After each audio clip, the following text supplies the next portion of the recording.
Hey guys, Tisha here, and we are back with another Sister Wives Season 6 review. All right, everyone, the moment that we've all been waiting for is here. The Brown family is finally going to have their ceremony that is going to bring them all together as one. So we begin the episode being reminded that they have been writing this mission statement for 6 months. In their faith, vows are eternal, but this is just to show their families and friends their commitment to each other as a family to grow. This is a statement that is made by Cody. So back then, he wanted to make sure that he showed his friends and family that he was committed to grow with his wives and his children. It's one day until the ceremony. Dresses are still being made and food is still being prepared. Mary's younger sister, Deborah, who went to culinary school, is helping Mary prepare a lot of the food. She's doing most of the stuff. It's her project. And Mary's mom is there to make sure that they're getting the ratios correct as far as how much they're making for the amount of people that they're having. We're told that it's going to be over 200 guests, which equates to them having to make 7,000 individual servings of food. I was like, how did they come up with 7,000 servings of food? But I'm guessing because we saw like little square cuts and little circle cuts. I'm guessing they made the same dish and just multiplied it by 200 and something. So they had various dishes that were single serving. We see Bree and Sean, who are the event people. Bree is the lady that we know that they went to do the floral arrangements and things of like, I'm tongue-tied, and things of that nature. They bringing the flowers and the tents and the chairs and the lanterns and the rentals. And as they're bringing out all these things, I'm saying money and money and money and money and money. So they're doing all of this, and Janelle is concerned because they have yet to do a walkthrough for the ceremony with the kids without having any issues. This is all topic, but I'm sitting here and I'm like, they've been in this house that we know of at this point for at least 6 months, and they were not willing to work on the landscape. They had the kids playing in gravel. But now that you're going to have this ceremony and you're going to have your friends there, you want to make sure that you have some landscape so that the view is nice. Can we say priorities? We're going to make sure that we have grass here now because we're going to have friends back here. So Sam, who is making their dresses, is there again. She looks stressed out. I don't understand why they would utilize her for them to approach this young lady, knowing that she's fresh out of graduating from fashion school, finding out that they did this with the ceremony being 3 weeks away. And they've known about this for 6 months. And they had these high expectations to have dresses being started from nothing to something. I feel like it was unrealistic. And Robin says later on that it wasn't realistic for them to put this many dresses on her.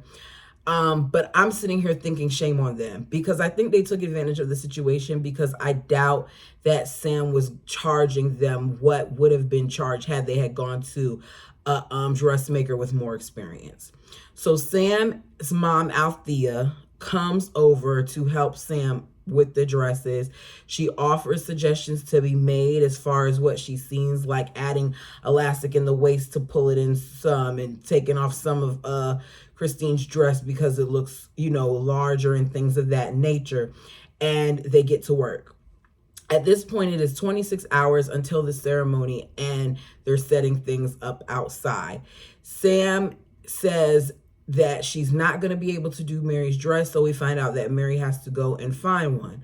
Andrea, who is Mary's friend, the one that we also saw help Mary prepare the quilt for Leon, is there to help Mary find a dress. There's this weird, somewhat funny, so they think, exchange between Mary and Christine and Robin, because they're talking about how dare she have a best friend other than them, and they're laughing and stuff about it. And she's like, well, best friends go shopping with each other. It was just like, okay, y'all are trying to make this seem like it's lighthearted, but I'm looking at it now wondering how lighthearted it is, especially when you have statements like what Cody said, where Cody's like, thank you, Andrea, for taking this bullet because none of us would want to do it. I'm like, okay, so you all tried to make it seem like this was laughter, but there's some snarkiness with all of this. Cody always says something that makes me look at him like, okay, yeah, you really are on some other stuff. So we see her try on the different dresses. The one that I think fit her body the best was the first dress that Mary tried on, but Mary said that she did not like the fact that the dress was so sparkly, and to her it looked like a princess dress, something that was more for Christine. Did it have sparkle? Yes, but I think that that dress looked better actually than the dress that she chose, because the one that she ends up choosing, yes, the color was nice, but I don't feel like it fit Mary's midsection that well. Just something that I noticed. Don't go shopping with friends that aren't aware of your problem areas, in my opinion, because Andrea, if I was Andrea in that situation, I would have let Mary know that that dress looks a little snug around her midsection. And I would have been like, you know, Mary, maybe what we need to do is we need to just go ahead and size up one because it looked like it was too tight. Mary, however, loves the dress. Andrea loves the dress. She even loves the price more because the dress was only $59 because it was on sale. And it took less than an hour for her to find the dress. We then see the teens, Madison, Leon, Aspen, and McKelty, meet to discuss an idea for their parents' gift. They want to do something for the parents in the ceremony. They decide to all have a flower, say something about their parents, and then pass it down until there is a bouquet of flowers, and then Logan is going to present that bouquet. Now, even though I was a little like, because like, I'm like, all these kids, you're only going to get presented with one bouquet, but they were smart. They gave all the flowers to their dad at the end of it. It turned out cute. I'm getting past it. But anyway, that's later on. While Cody is still working on the lights, Robin and Mary come out to let him know that Bree, who is the event planner, said that they're not going to do the rehearsal until tomorrow. So he says that works for him. He rather do that. He wants to string up the lights anyways, and he didn't want to stop and rehearse. So both Robin and Mary are like, we're not going to have time to rehearse tomorrow. And Robin is sitting there giving out all these reasons. You don't have to get your hair done. You don't have to get your makeup done. And she's saying all these things, and he does not say anything to Robin saying that. Mary then says, I think that we should do it right now. And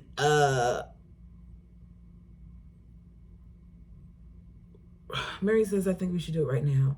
I didn't write a note for that. Then Robin also agrees. Okay, because she, in that moment, and I'm talking about Robin, is not saying what Cody wants to hear, and because in this moment she's agreeing with Mary, Cody makes the statement that he doesn't need any control freaks right now. So it was okay for Robin to sit there and tell you all the reasons why she didn't think that y'all needed to wait tomorrow and why you all need to do it now. And because Mary steps in and says, I think we should just do it now, you're going to make the statement about control freaks. Cody was very disrespectful, and I feel like it was clear that whenever Mary opposed him, because this isn't the first time, we saw it with the whole beard thing too, he shuts Mary down. So we see them rehearse once again. Cody's talking about how bad it was the last time and all this other stuff. And I'm just sitting here saying like, okay, this whole talk about how the kids aren't listening and how they had to basically get stern with them and all that, it just simply boils down to a lack of respect and them not truly being disciplined. I remember when I was a little girl, hell, even when I was a teen. And we used to go camping. At one point, every 5 years, they have this thing called Camporee, where all of the Pathfinders is what it's called. It's like it's a Christian version of Boy Scouts and Girl Scouts together. It's co-ed. And all of the Pathfinders worldwide meet in this one location. So we're talking like well over 10,000 kids in this area. And when we are called to stand at attention, silence. Silence. So them sitting here telling us they couldn't get 17 or however many children it is to be quiet shows the lack of respect, the lack of discipline that they instilled in their kids, because this was a whole to do for no reason. We see them practice. The kids are doing great, but Cody can't remember the basic order of things. So he's the one who's messing everything up. That's the end of that. We then have Janelle, who we see trying on her dress. As she puts it on, Robin makes a statement that you look very good. You look very slim in this dress. I think that whether they want to admit it or not, that weight was very much so an issue at some point in this family, because Robin not only seemed to be impressed by the fact that she looked slim in that dress, but she also seemed surprised by it. Just something that I noticed. The next day, Cody has delegated the remainder of lights to his brother because he couldn't get it done. His brother was able to finish it. It's 30 minutes until the ceremony, and Robin's dress is trash. Sam puts it on her, and Sam is like, look, we're going to be honest here. Do you have another dress? I think that Robin might have walked out with that dress had Sam not said something, because she was looking at, and it wasn't flattering to her body. I don't even know what Robin was thinking with the little lace parts right here under the breast and stuff. It looked kind of tacky. And Robin had another dress. The dress that Robin had looked better than what she wanted to be made. So I don't even understand what that whole thing was. Cody decides to keep his beard. We see that he gets it trimmed up, and I don't know why they were acting surprised that he kept it, because the moment that the bird said that she wanted to keep it, I knew he was going to keep it, and the wives all end up liking it. We then see this cake, the tree cake. I should have used it as a picture for this, but I'm not going to go searching for that. Anyways, the cake was beautiful, and it had on the trunk of the cake, it had hearts with each wife and Cody's initials in it, and then it had the leaves on top. Like, it really did look like a tree. It was beautiful. We see Cody take pictures with each of the individual wives and their kids. Janelle puts on her dress, and Janelle, to me, stole the show. Janelle even had some pieces added in her hair. She looked good. Cody says all the work that Janelle has been doing in the gym has paid off, that there is a transformation that is happening within her. I feel like this is also that Renaissance period that Cody talked about, because he really went on for a little bit about how good Janelle looks. And she did look great. And the color, well, first of all, I love blue. And the royal blue that she had on just really, really looked good on her. She looked beautiful. I got a question. Weren't we told that Sam and her mom were friends of Janelle? I don't recall seeing them at the wedding. Were they not invited to the ceremony? Just wondering.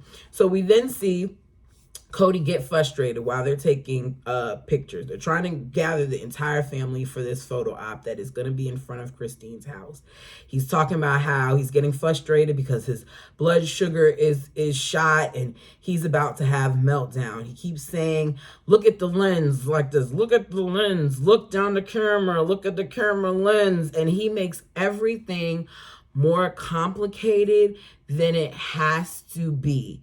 He keeps blaming his trash attitude, because that's what it was, on the fact that his sugar is low and he's dehydrated or whatever. He can stand there and can blame feeling claustrophobic, because he said that too, and the blood sugar and all this other stuff on the reason why he's acting the way he's acting. But the truth is, Cody was having one of his many moments that he has, and he did not want to be seen on cameras doing this. So he tried to kind of like downplay what it was.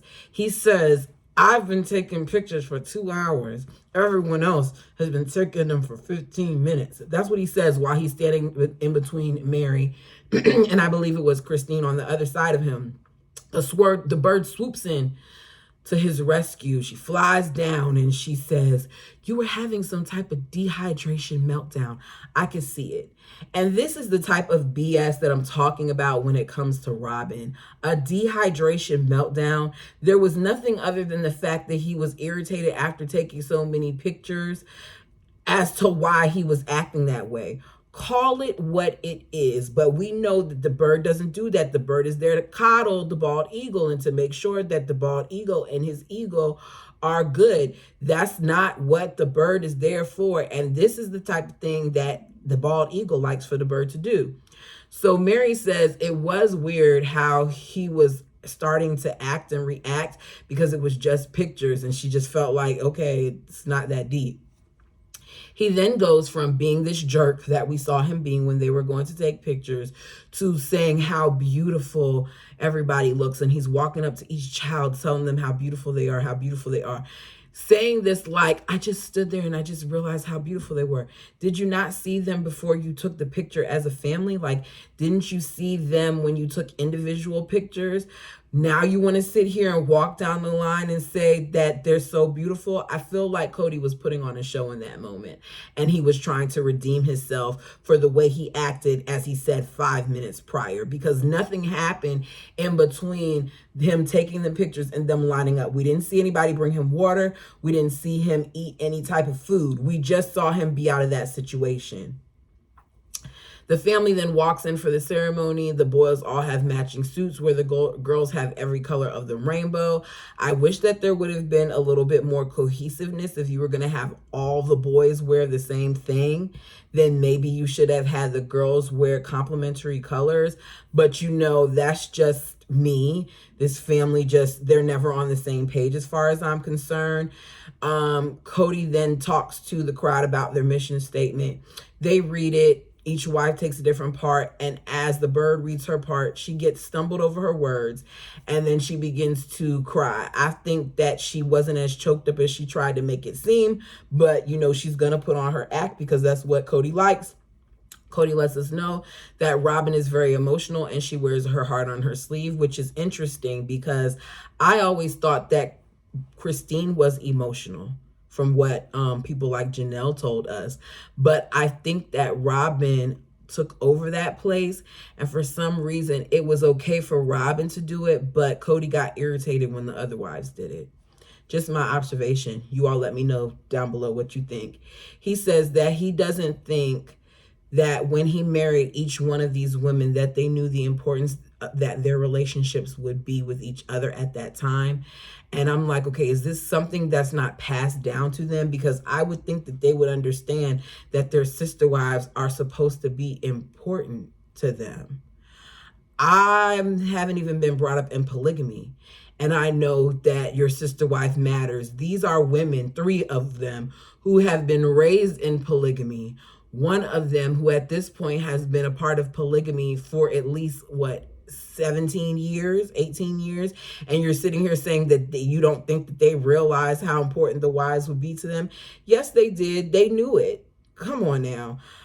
I just get tired of Cody trying to insert his opinion in things and it just not making sense. Truly then gets on the mic and says, thank you for coming. Please don't go. And she runs away. She's such a little free spirit.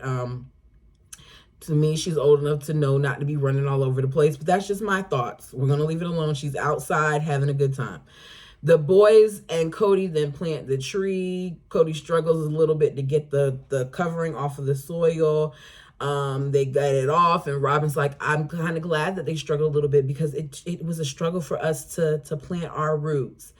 Then we see the kids present their surprises. Madison says, we prepared something for the parents because they've done so much and brought us through so much that we wanted to tell them how grateful we all are for what they've done. The different kids are reading their things, what each individual thing says. Like Savannah said something about, thank you for helping me learn how to read and all of that other stuff.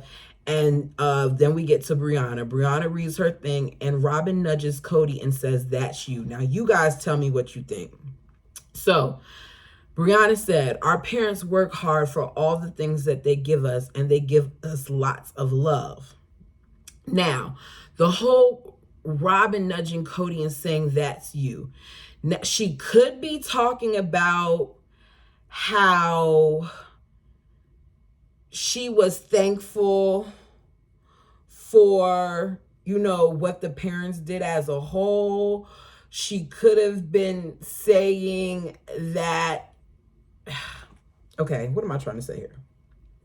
What I'm trying to say here is when Brianna read her statement and Brianna said, and Brianna said, for the parents give us lots of love, I want to know if she meant that's you by saying like Brianna is just like you, or saying that Cody, you're the one that gives a lot of love.